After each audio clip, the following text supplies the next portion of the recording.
말씀을 가지고 부활이라는 제목으로 하나님의 말씀을 전하겠습니다. 프랑스의 한 야심 가진 영웅이 하나 있었어요. 그가 이렇게 보니까 기독교는 전 세계적으로 수십억에 되는 그 막강한 힘을 가진 것을 보고 나도 기독교 같은 한 종교를 만들었으면 좋겠다. 그래서 유명한 저명한 목사 한 사람을 찾아가서 상담을 합니다. 목사님, 저도 기독교 같은 이런 종교를 하나 만들고 싶은데 어떻게 하면 되겠습니까? 그랬더니 목사님이 방법은 있습니다. 어떻게 하면 되겠죠? 예수님처럼 십자가에 못 박혀 죽으십시오. 그리고 죽는 것으로 끝나면 안 됩니다. 반드시 3일 만에 다시 살아나셔야 됩니다. 이 말을 듣고 포기했다는 것입니다. 기독교의 핵심은 십자가와 부활입니다. 그 인도의 선교사인 스탠리 존스 선교사님이 어느 날 그 노방전도를 하게 됐습니다. 복음을 전하는데 한 이슬람 교도가 크게 소리를 질러대면서 얘기를 합니다. 우리 이슬람교는 당신들과 다른 것이 있습니다. 우리는 사우디아라비아 메디나에 가면 마호멧의 큰 관이 있습니다. 근데 당신 그 예수는 예루살렘에 가봤자 빈 무덤 아닙니까? 하고 얘기를 했습니다. 이때 스탠리 존스가 선교사가 말을 하기를, 그렇습니다. 감사합니다. 바로 그것이 이슬람교와 기독교가 다른 것입니다. 이슬람교는 무덤을 자랑하고 관을 자랑하지만 우리는 빈 무덤을 자랑합니다. 왜냐하면 예수 그리스도께서는 부활하셨기 때문입니다. 오늘 이 고린도전서 15장을 읽었어요. 이 고린도전서 15장을 소위 이 부활장이다 이렇게 얘기합니다. 1절부터 58절까지 다 부활에 대한 얘기를 하고 있습니다. 이 고린도 교회는 참 문제가 많은 교회였습니다. 여러 가지 문제로 인해서 믿음이 막 흔들리는 거예요. 그 흔들리는 믿음에 대해서 사도 바울이 고린도전서 1장 18절에는 십자가에 대한 이야기를 하고 있고, 그리고 이 고린도전서 15장에 한 장을 다 걸쳐서 부활에 대한 이야기를 하고 있습니다. 여러분, 신앙에 있어서 가장 중요한 게 뭐가 있어요? 흔들리지 않는 방법이 무엇이겠습니까? 이 세상만 다다 하면 끝나는 거 아니겠습니까? 부활이 있고 천국이 있기 때문에 우리가 이 땅에서 힘들고 어려워도 잘 버티는 거 아니겠습니까? 그래서 이 부활이 가장 흔들리는 믿음의 사람들에게 가장 강력한 것은 바로 이 부활인 것입니다. 부활은 갑자기 일어난 사건이 아니죠. 이 부활은 역사적 사건입니다. 여기 한번 읽어봐요. 15장 3절 4절 말씀. 15장 3절 4절 시작. 내가 받은 것을 먼저 너희에게 전하였노니 이는 성경대로 그리스도께서 우리 죄를 위하여 죽으시고 장사 지낸 바 되셨다가 성경대로 사흘 만에 다시 살아나사. 우리 예수님의 이 십자가 지시고 부활은 갑자기 우연히 일어난 사건이 아니라 창세기 3장 15절 이하부터 나오는 얘기예요. 그러니까 이건 예언대로 이루어지는 것입니다. 예수님의 부활 사건은 여기에 확실하다는 얘기를 4절부터 8절까지 봤다는 거예요. 이 사람들이 예수 부활을 봤다. 5절부터 시작. 게바에게 보이시고 후에 12 제자에게와 그 후에 500여 형제에게 일시에 보이셨나니 대다수는 살아있고 어떤 사람은 잠들었으며 그 후에 야고보에게 보이셨으며 그 후에 모든 사도에게와 맨 나중에 만삭되지 못하여 난 자 같은 내게도 보이셨느니라. 예수님이 부활하신 것은 500여 성도들에게 일시에 보이시고 야고보에게도 보이셨다는 것은, 이 야고보는 예수님의 친동생입니다. 마태복음에 보면 예수님의 친동생이 4명 나오는데 그 중에 이 야고보, 또 유다서를 쓴 유다, 이 사람들은 예수를 어려서부터 봤기 때문에 우리 형이다 이렇게 생각하다가 부활을 체험한 후에 이분은 메시아구나 이렇게 깨달은 거죠. 이 사도 바울 같은 경우도 사도행전 9장에서 처음에는 유대교 신봉자로 그렇게 예수 믿는 사람을 핍박하다가 다메섹 가는 도중에서 예수 만나고 나서 확 바뀌지 않았습니까? 이게 부활은 확실하다는 거예요. 내 눈으로 봤다는 것입니다. 그럼 예수님의 부활이 그럼 우리와 무슨 관계가 있냐? 뭐 설령 예수가 부활했어도 뭐 나와 밀접한 관계가 없으면 그게 무슨 의미가 있겠습니까? 그럼 나와 무슨 관계가 있느냐? 20절 보겠습니다. 20절 시작. 그러나 이제 그리스도께서 죽은 자 가운데서 다시 살아나사 잠자는 자들의 첫 열매가 되셨도다. 21절. 사망이 한 사람으로 말미암았으니 죽은 자의 부활도 한 사람으로 말미암는도다. 아담 안에서 모든 사람이 죽은 것 같이 그리스도 안에서 모든 사람이 삶을 얻으리라. 예수 그리스도의 부활이 첫 열매가 되어 주셔서 예수 그리스도를 믿는 자들은 부활할 것을 말씀하고 있는 것입니다. 그래서 이 부활절이 의미가 있는 것입니다. 설령 예수님이 부활하셨어도 그 부활이 나와 관계가 없다면 뭐 아무 의미가 없지 않겠습니까? 나와 관계가 있다는 거예요. 예수의 부활이 나의 부활이 될 수가 있다는 것을 분명히 말을 합니다. 예수님의 부활의 사건은 놀랍습니다. 그러면서 이 사도 바울은 이 고린도전서 15장에서 우리의 몸의 변화를 이야기합니다. 우리의 몸이 어떻게 변화됩니까? 42절부터 44절까지 제가 42절부터 읽겠습니다. 시작. 죽은 자의 부활도 그와 같으니 썩은 것으로 심고 썩지 아니한 것으로 다시 살아나며, 여기 처음에 42절에 보면 썩은 것이 썩지 않는 몸이 된다고 말씀하고 있습니다. 여러분, 사람이 지금 죽으면 아무리 사랑하는 사람이라도 3일이면 냄새가 나는 거예요. 그러나 부활의 몸은요 더 이상 썩지 않습니다. 이게 부활의 몸이라, 이게 지금 사도 바울이 놀라운 비밀을 지금 이야기하고 있습니다. 43절 말씀 시작. 욕된 것으로 심고 영광스러운 것으로 다시 살아나며 약한 것으로 심고 강한 것으로 다시 살아나며. 부활의 몸은 영광스러운 몸이다라는 것입니다. 지금의 몸은 욕된 몸입니다. 죄와 욕심을 가진 몸입니다. 그러나 부활의 몸은 영광스러운 몸이다. 마치 마태복음 17장에 보면 예수님께서 변화산성에서 변화됐을 때 그 옷이 빛나고 얼굴이 해같이 빛나는 그런 영광스러운 몸으로 부활할 때는 부활의 몸이 이렇게 변화될 것이고, 약한 몸이 강한 몸이 된다는 것은 우리가 얼마나 여러분 약합니까? 아무리 건강해도 바이러스가 한번 침투하고 폐혈증 한번 걸리면 가지 않아요? 암 한번 하면 아무리 건강해도 그냥 다 말라버리지 않습니까? 그러나 부활의 몸은 더 이상 이런 아픈 것이 없는 강한 몸이 된다. 병으로부터도 강하게 된다. 이렇게 지금 사도 바울은 증언을 합니다. 44절 말씀 시작. 육의 몸으로 심고 신령한 몸으로 다시 살아나나니 육의 몸이 있은즉 또 영의 몸도 있느니라. 지금은 우리가 육의 몸입니다. 그래서 시간과 공간의 제약을 받습니다. 그러나 성경에 보면 예수님께서 부활하시고 나서는 문이 닫혔음에도 불구하고 그냥 막 들어가는 거예요. 공간과 시간의 제약을 받지 않는 신령한 몸, 육의 몸이 아니라 신령한 몸으로 변화될 것을 말씀합니다. 어떤 분은 이 얘기를 듣고 이거 뻥 아니냐 이렇게 얘기를 하는 분이 있어요. 또 어떤 분들은 또 의심하기를, 야, 지금 내가 이렇게 병들고 몸도 약한데 부활의 몸이 될 때 과연 그렇게 될까? 확실합니다. 이게 하나님 말씀이기 때문에 믿으시기를 바라요. 그럼 이런 몸의 변화는 언제 일어나느냐? 지금 일어나느냐 이거죠. 지금 일어나느냐? 아닙니다. 언제 일어납니까? 여기 51절 52절에 나옵니다. 51절 52절 시작.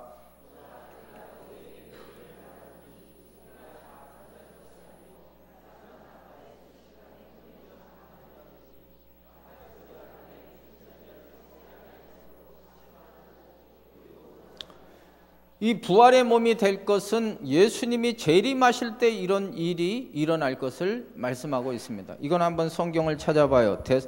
그대로 펴놓으시고 데살로니가전서 4장 16절 17절 말씀. 데살로니가전서 4장 16절 17절 말씀. 데살로니가전서는 어디 있냐 하면은 332면에 말씀이 있습니다. 데살로니가전서 4장 15절 16절 17절. 데살로니가전서 4장 16절 17절 시작. 주께서 호령과 천사장의 소리와 하나님의 나팔 소리로 치니 하늘로부터 강림하시리니 그리스도 안에서 죽은 자들이 먼저 일어나고 그 후에 우리 살아남은 자들도 그들과 함께 구름 속으로 끌어올려 공중에서 주를 영접하게 하시리니 그리하여 우리가 항상 주와 함께 있으리라. 예수님이 재림하실 때 천사장들이 나팔 소리가 난대요. 그러면은 먼저 죽은 자들이 먼저 일어나고 그 다음 살아있는 자는 공중으로 들려 예수 그리스도를 영접하게 된다고 여기 데살로니가전서 4장 16절 17절 말씀에 기록하고 있습니다. 영국에 유명한 수상이 있었죠. 윈스턴 처칠입니다. 이분이 죽으면서 유언을 했어요. 나팔을 2번 불어달래요. 첫 번째 나팔은 취침 나팔을 불어주고 두 번째 나팔은 기상 나팔을 불어달라는 것입니다. 아니 장례식에 뭐 취침 나팔을 불어준다는 것은 의미가 있죠. 이미 육은 죽기 때문에 이제 영원한 안식에 들어간다, 이런 의미로 취침 나팔을 불어주는데 왜 하필이면 기상 나팔을 불어달라느냐. 이게 이 신앙 고백적 의미가 있습니다. 바로 이 말씀 때문에 그런 거예요. 예수 그리스도께서 재림하실 때 자기는 영광스러운 부활을 할 것을 믿기 때문에 기상 나팔을 불어달라, 이렇게 유언을 했다고 합니다. 이 고린도전서 15장을 제가 지금 간략하게 소개하는데 여러분이 한번 가서 쭉 다 읽어보시면 상당히 도움이 될 겁니다. 그럼 우리가 이렇게 부활을 믿고 부활신앙을 믿으면 어떻게 살아야 되느냐, 이 땅에서 그럼 어떻게 사는 것이 하나님을 기쁘시게 하는 삶일까? 30절 보겠어요. 네. 고린도전서 15장 30절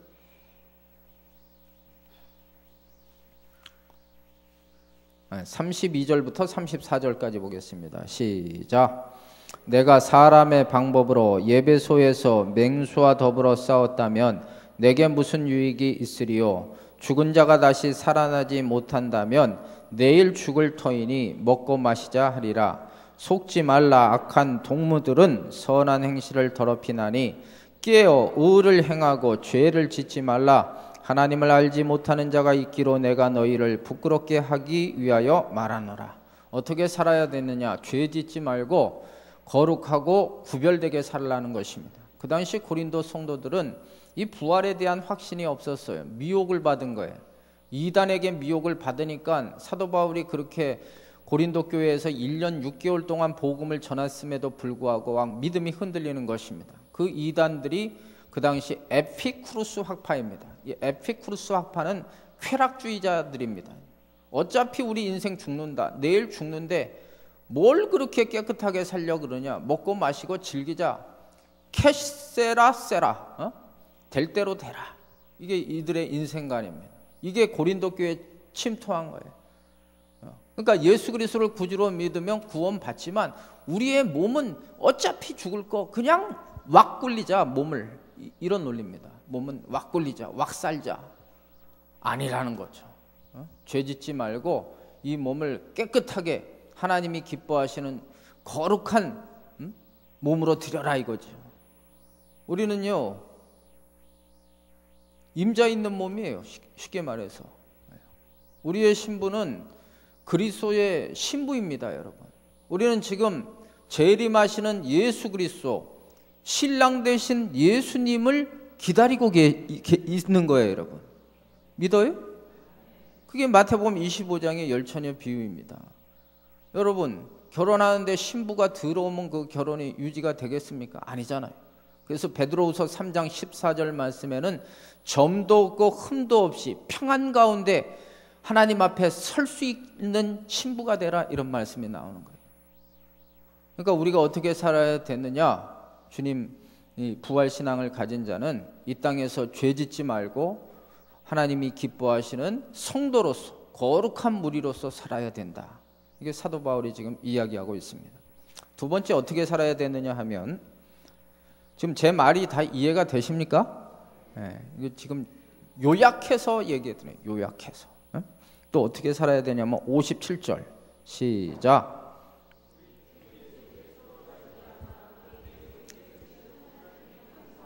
예, 우리 하나님께 감사하며 살라는 것입니다. 우리 인생을 부활신앙을 믿으면 감사하래요. 감사하래. 왜 감사해야 되느냐? 원초적으로 우리가 왜 감사하는 삶이 돼야 되느냐? 이유가 있어요. 그 55절입니다. 55절 시작.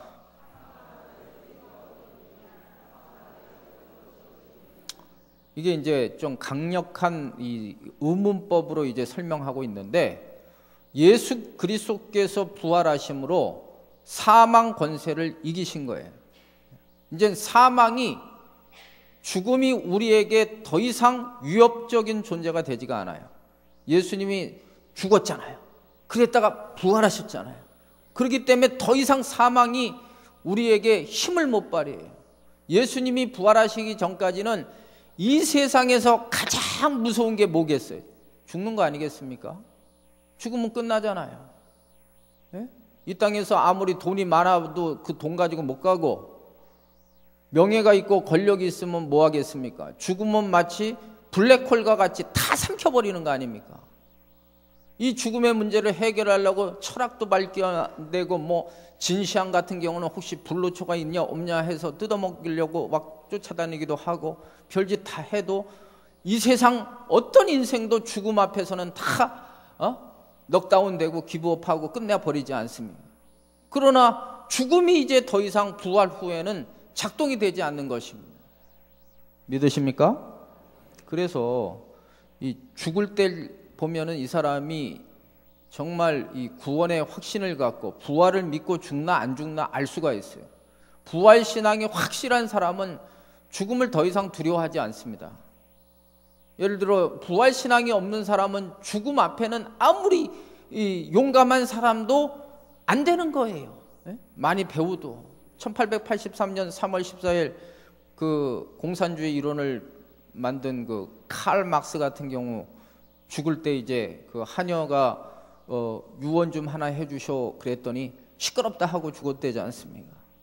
그 프랑스의 유명한 철학자인 사르트르 같은 경우는 하도 죽음의 공포가 두려워서 마지막에는 정신병자로 죽었고요. 그 임진왜란을 일으켰던 일본의 도요토미 히데요시 같은 경우는 62살로 죽으면서 한 얘기가, 참 인생은 이슬과 같이 사라진다. 세상 만사 일장 충몽이네 하면서 갔다는 거 아닙니까? 그러니까 죽음 앞에는 아무리 권력자도 다 허무한 거거든. 그러나 믿음의 사람들, 정말 이 성경의 부활을 믿고 죽은 사람들은 평안하게 가는 거예요. 평안하게 죽을 때 막 정신병자처럼 가는 게 아니고. 그 요한 웨슬레 같은 경우는 88세에 세상을 떠나면서 하나님과 내 인생이 함께 하시니까 너무너무 감사하고 좋다. D.L. 무디 같은 그 전도자는 말하기를, 내가 죽는 것이 아니라 지금 나는 더 높은 곳으로 올라간다. 전혀 죽음에 대해서 공포가 없는 것입니다. 존 칼빈 같은 경우도, 하나님 저에게 이렇게 주님과 함께 하셔서 너무 감사합니다. 만족합니다. 제 인생은 만족합니다. 완전히 차원이 다르지 않습니까? 이 부활절이 그래서 우리 기독교에 있어서 상징이 되는 것은, 다른 종교는요 죽음을 극복하지 못하는 거예요. 다 창시자도 무덤이 있는 거예요. 그러나 우리 예수님께서는 부활하셔서 빈 무덤인 거죠. 아까 말한 대로 20절 말씀대로 예수 그리스도의 부활을 믿으면 예수님처럼 부활할 줄로 믿어요, 여러분. 그래서 부활절이 다른 거예요. 그래서 하나님께 감사하며 사는 거예요. 지금 좀 힘들고 어려워도 이 세상이 끝이면 우리처럼 인생, 불쌍한 인생이 어디 있습니까? 그러나 부활이 있기 때문에 우리는 하나님께 감사하며 살 수가 있는 것입니다. 마지막으로 어떻게 살아야 되느냐? 58절 보겠어요. 시작.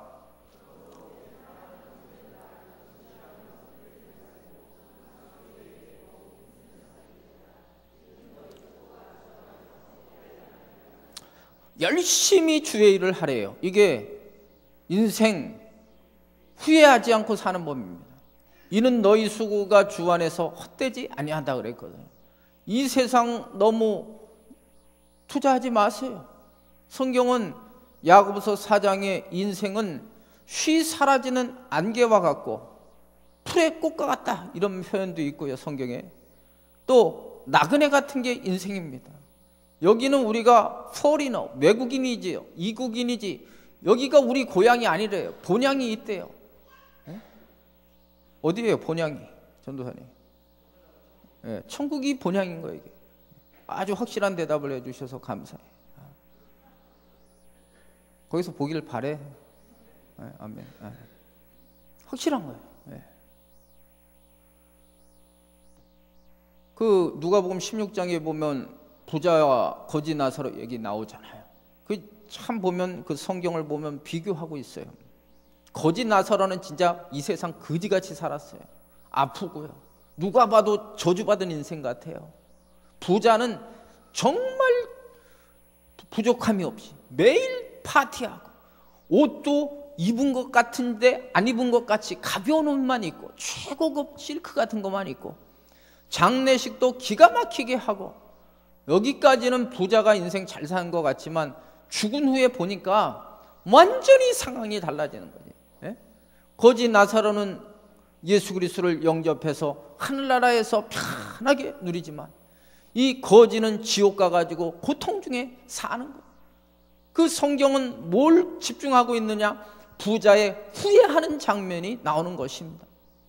이 땅에 살면서 수없이 좋은 기회가 있는데 그 물질을 가지고도 많은 사람들을 위해서 좋은 일에 쓸 수 있음에도 불구하고 결국은 자기만 생각하다가 여기까지 왔다는 거죠. 여러분, 알렉산더 대왕을 아시죠? 이분이 20살에 권력을 잡아서 가장 짧은 시간 세계를 많이 지배했던 사람이 알렉산더입니다. 근데 33살에 병들어서 죽게 됐어요. 마지막 유언이 그겁니다. 그 부하들한테 내가 죽으면 관을 만드는데 손을 밖으로 내라는 거예요. 손을 밖으로 내라. 그러면서 한 사람 시켜가지고 성을 돌면서 국민들한테 인생은 공술의 공수거다. 공술의 공수거 알죠? 빈손으로 왔다 빈손으로 가는 게 인생인 거예요. 그러니까 이 땅에 여러분 너무 목숨 걸고 생각하지 마세요. 그래서 주의 일에 힘쓰라는 거예요. 왜냐하면 요한일서 2장 17절 말씀에 이 세상도 정욕도 지나가되 하나님의 뜻을 행하는 이는 영원히 서리라 그랬거든요. 이게 잘 사는 거예요. 어떻게 사느냐? 하나님께서 우리에게 주신 사명을 잘 감당하는 것입니다. 그게 마태복음 25장에 말세 예수 그리스도의 재림을 어떻게 맞이하느냐? 나에게 주신 탤런트 사명을 잘 감당할 때 마지막 주인이 왔을 때 잘하였다 충성된 종아 칭찬을 들을 수가 있다는 것입니다. 특별히 우리에게 주신 사명이 있어요. 공통적으로 예수 그리스도가 주라는 이 복음의 증인이 되고 부활의 증인이 되기를 강력하게 원하시는 거예요. 이게 마지막 예수님의 더 그레이트 커미션 마태복음 28장 18절에서 20절에 나오는 예수님의 지상명령인 것입니다. 이하여대 총장을 지냈던 지금은 옛날에 돌아가셨지만 김한란 박사가 있습니다. 이분은 참 어려운 환경 속에서 인천 부둣가에서도 어려운 힘을 가지고 고생을 하신 분이에요. 그러나 하나님의 은혜로 이분이 미국에 가서 나중에는 박사학위를 받고 이대에 와서 총장을 지내셨던 분입니다. 이분에게는 두 가지 소원이 있었어요. 하나는 여성들을 계몽하는 것입니다. 그 당시에는 여자들은 공부를 안 시켰어요. 옛날에 보면은 지금 세대는 말고 옛날 세대 좀 60, 70년대 세대는 여자들을 돈이 있어도 안 시키는 거예요. 남자들은 공부시키고 그러는데 여자들은 네가 배워서 뭐하냐 그러면서 안 시키는 거예요. 여자들이 깨어 있어야 된다고 주장했던 분이 바로 김한란 박사예요. 두 번째는 온 민족이 우리 민족이 잘 되는 거 예수 잘 믿는 것이다. 그래서 이분은 총장이 돼서도 하나님 복음 전하는 일 언제나 주의 복음을 전하는 데 힘썼다는 것입니다. 마지막 죽으면서 유언 중에 하나도 복음을 전하세요 하고 죽었다고 합니다. 오늘 이 부활절 부활은 생명입니다. 부활은 능력입니다. 의례적인 그냥 연례적인 또 부활절이네 이러지 마시고 예수 부활이 나의 부활이 되시고 예수님의 부활을 통해서 다시 한번 우리의 삶을 조명하셔서 하나님 앞에 거룩한 신부로 쓸 수 있도록 그리고 감사하는 마음 이제 우리는 죽음의 공포를 이겼어요. 죽을 때 당당히 죽으셔야 됩니다. 자식들한테 죽을 때 당당히 예수 잘 믿고 와라 이렇게 축복하면서 가야지. 두려워 떨면 안 되는 거예요. 그리고 주의 일을 남은 시간 열심히 해서 마지막 주님 앞에 섰을 때 상급받는 우리 성도들 다 되기를 주의 이름으로 축복합니다. 우리 이 시간 통성으로 기도하시겠습니다.